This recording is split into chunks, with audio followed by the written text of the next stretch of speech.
So, Igal, talk to me a little bit about what your favorite hack is.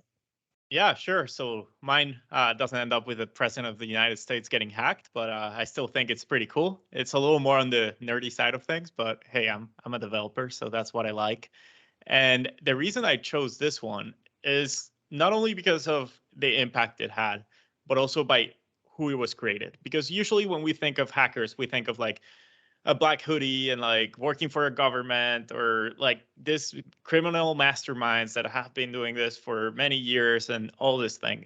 The crazy thing about the T-Mobile hack is that it was done by a 21-year-old person that was just browsing the internet, like scanning the internet, found a misconfigured firewall, got in, and realized he was inside T-Mobile.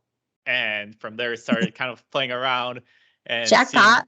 yeah, being like, wow, like did not expect this, and kind of like playing around, trying to brute force into some servers, and T-Mobile kind of relaxed a little bit, thinking of we have that firewall, and that's kind of a main problem. A lot of companies still think of the old ways of like, well, you have to be in the office, so we don't have to really have a strong identity. But nowadays, with zero trust, you have to have that strong identity barrier because networks are not as strong as anymore. Like people are working from home, and you have all these VPNs, you have all this stuff, so you have to rely on the identity side as well.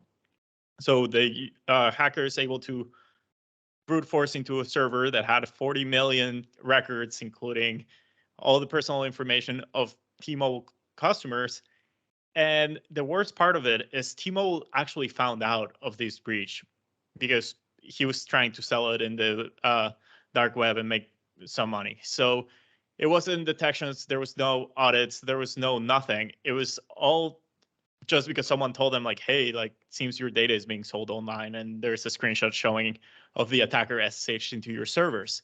So it's a That's crazy. great story of showing the perfect storm of a misconfigured thing that got you into the network, got you to brute force, and created a huge liability for the company and for the customers as well. As a customer, you're now worried that your data is out there. So with that, I'm going to pass it to you, Danielle, and so you can guide us through kind of like the themes that we have seen, the problems we have seen across the industry. I have a couple questions about this T-Mobile before you Sure, move us sure. on. So, what year did this T-Mobile hack happen? I know mine was a little bit dated, 2012, but still impacts being seen today. When This did one this happen? was last year, so summer 2021. So It still kind of very blows my fresh. mind that, again, we're looking at a large enterprise like T-Mobile that is technology forward, sells technology, Yeah. and they don't have preventative measures or monitoring measures in place to realize that they have a severe hack on their hands until somebody leaks it on the dark web and they're getting it third hand. Yeah, yeah. I mean it's not their fault.